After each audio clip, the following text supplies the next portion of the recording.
This is JADAM Microbial Solution, also known as JMS for short, and it's a really high quality, super easy, super inexpensive input that you can make at home for your garden. I'm going to show you how to make it right now.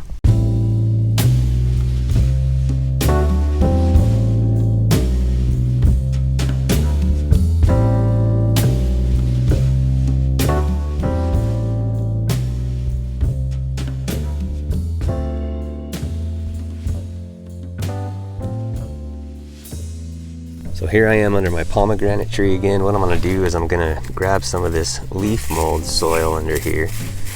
This is where the microbes are going to come from. And so I'm just going to grab some of this, a handful, and I'm going to put it in this bag. Okay, so I got my potatoes here. I'm using 3 because they're kind of small. You can microwave these for 5 minutes. You can just smash them up as they are. I'm going to go ahead and boil mine. I'm going to boil them for 10 minutes. So I'm just going to drop them in here, let them soften up, and while I'm doing that, I want to talk to you a little bit about the importance of microbes. So why are microbes important? This is a microbial input. This isn't necessarily a fertilizer. And the reason that microbes are important, and when I say microbes, I'm referring to microscopic organisms like bacteria and fungi and nematodes and protozoa and even algae and yeast. There's all kinds of different microorganisms that live in our soil. In fact, if you take just a tablespoon of soil, there's probably billions of microbes in that. And it's quite amazing. I would highly suggest picking up this book if you can. It's called Teeming with Microbes by Jeff Lowenfels. It's an absolutely amazing book. It's written in a way that a layman like me can totally understand it, and it's fascinating. He breaks down just the whole process in here and how the soil food web works. But basically, the microbes are the workhorses. The microbes are the ones in nature. When you go out to a forest or you go to the Amazon, they're the ones breaking everything down, right? So the leaves and the wood and the debris and stuff that fall to the forest floor, dead animals, animal feces, just all kinds of different stuff. The microbes break this stuff down and make it available to the plant as nutrients, right?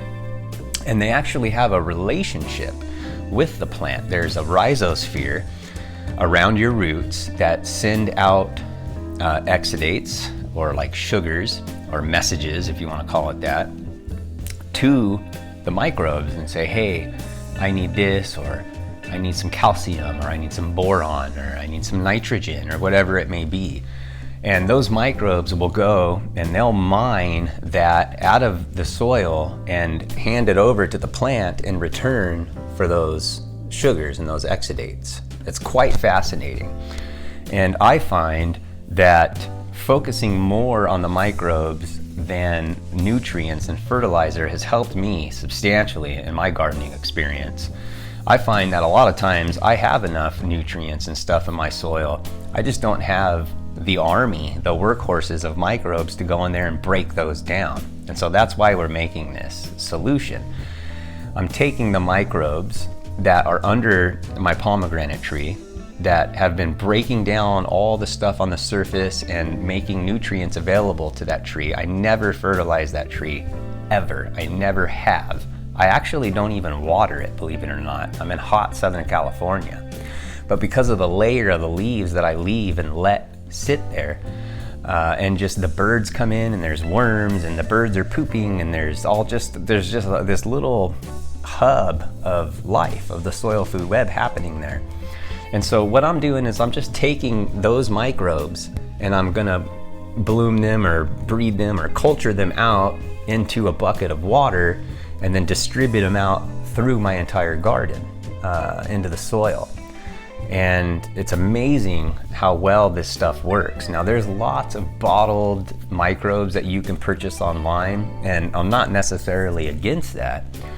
But I do firmly believe that anything that you buy, unless it's like EM1, which is a really, really good bottled microbial source, but anything that you buy is just not going to come close, in my opinion, to the microbes that we're culturing here. And the reason is because these microbes have been living for years and years out in my backyard. They're indigenous to my area.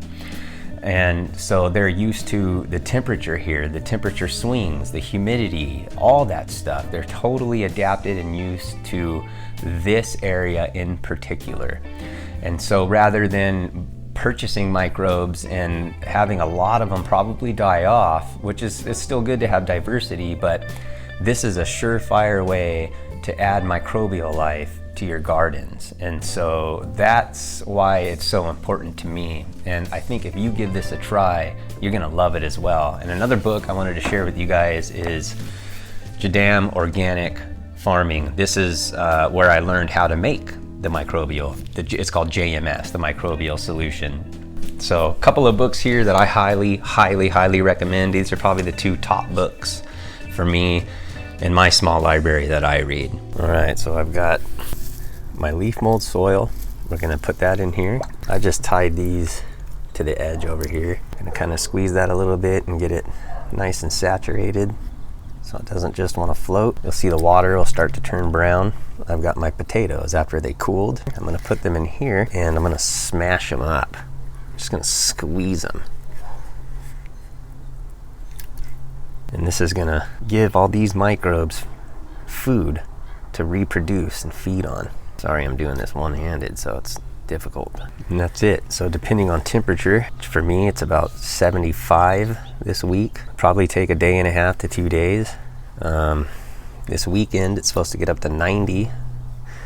In that case, it'd probably only take about 24 hours.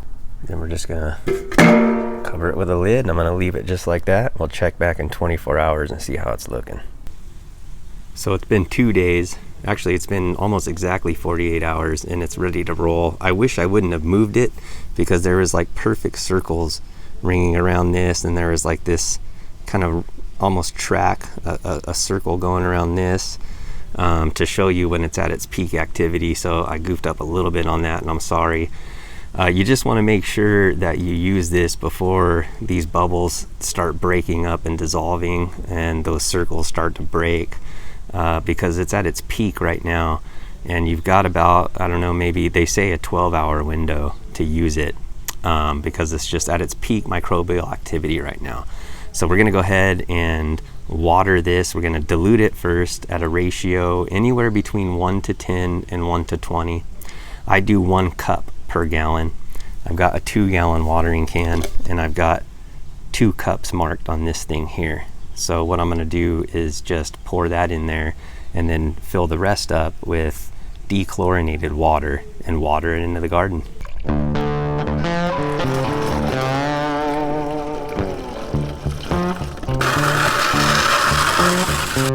Some of my avocado tree.